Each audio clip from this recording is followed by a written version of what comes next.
Hey guys, welcome back to my channel. So I'm doing a series right now on herbs and all of their uses. I have a total of 52 so far to go through.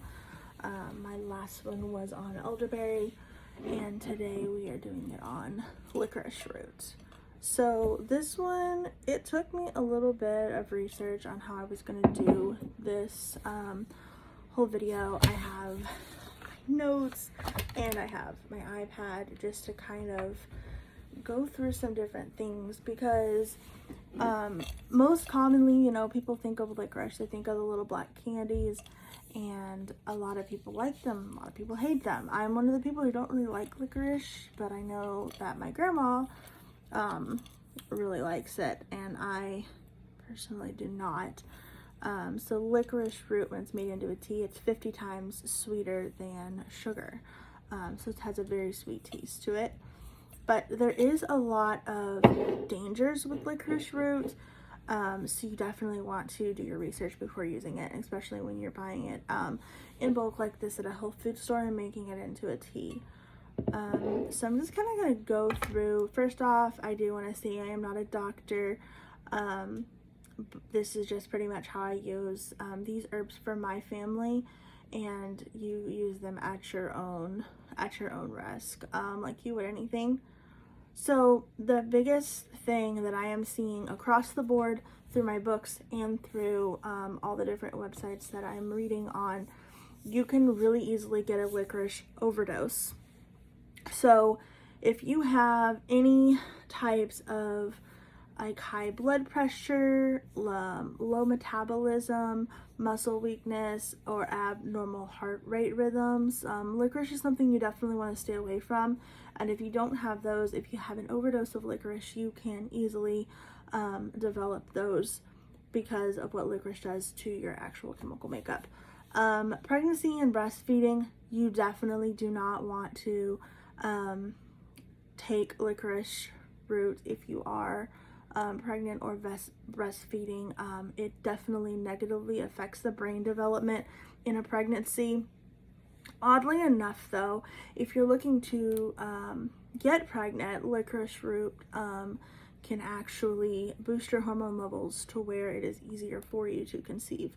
So, but as soon as you conceive, from what I understand, stop taking licorice root, because then it can do negative effects to you. Definitely with knowing you can't take it when you're pregnant, I wouldn't use licorice root to boost my levels to conceive a kid, but that is up to you. So I am just kind of gonna go over a few things. So if everything is good with your health and you want to proceed to drink licorice root tea or take it in a dietary supplement, by all means. So there are really good health factors when taking licorice root. One of them being it's really good for digestive problems. It's good for menopausal symptoms, cough, bacterial and viral infections. That's when it's taken as a dietary supplement. So licorice root is also really good for your lungs, your liver, your cardiovascular system, and kidney disease. But it is a moderation herb. You definitely want to be sure that you take this in moderation, because the side effects are pretty bad if you take too much of it. It does say that it helps with acid reflux, indigestion. It also helps with stomach ulcers.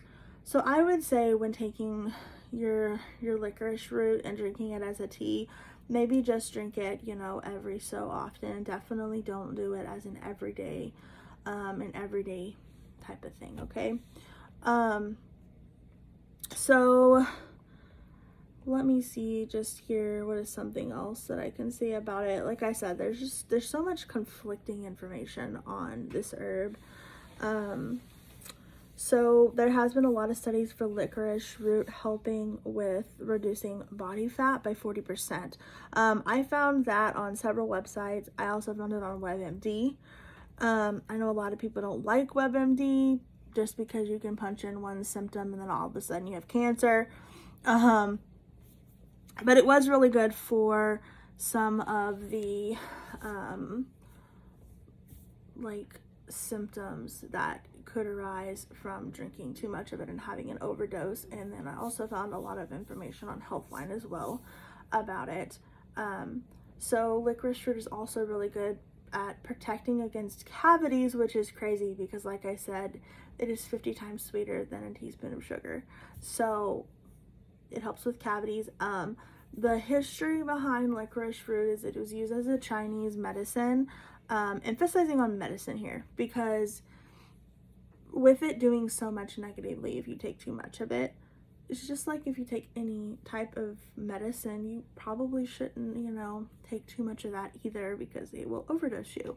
So I strictly would use licorice fruit as a medicine. That is the bottom line for me. Like, that is what I would do.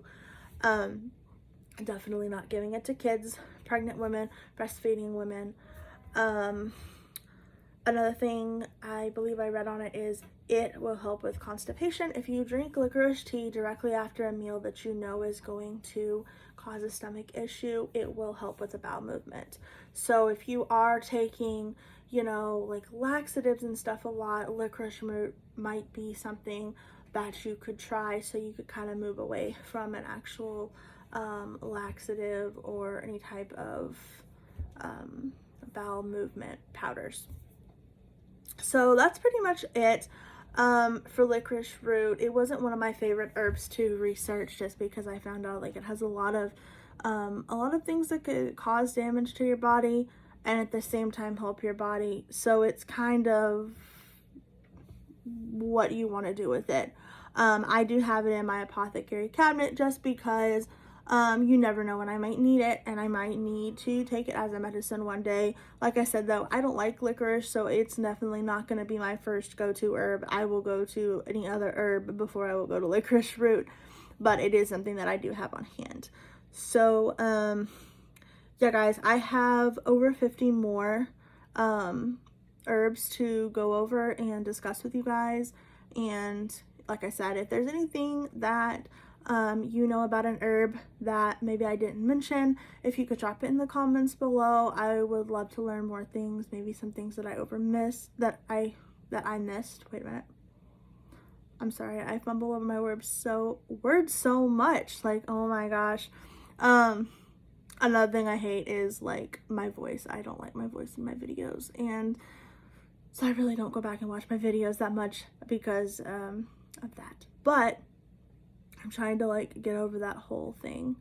Where was I? Oh yes, so I got a lot of herbs that I'm going to go over, and if you want to see that, if you haven't already, please like and subscribe. I'm really trying to grow my channel. I'm trying to get it to 1,000 subscribers, and then yeah, so I think that's it. I've been in a really weird mood the last 2 days. I had a birthday yesterday and I didn't get a video out. I was going to do a video on licorice yesterday, but the more I read about it, it was just really conflicting, so I really wanted to study it more before I actually just went into a video. I filmed a video and it was like 2 minutes long because literally I didn't have a lot of information on it, so I wanted to study it more and kind of get my thoughts together before I did the video. So I didn't end up actually putting it up yesterday because we got a snowstorm. It was my birthday. I played with my kids in the snow, and I'm kind of over the snow now. My kids are actually currently outside building a igloo ice castle with a milk crate. So they're having fun. I wish it would go away. But anyway, that's kind of off course of what we were talking about. But yeah, so I don't know what the next herb's gonna be, so stay tuned for that. And as always, thanks for watching guys, and God bless.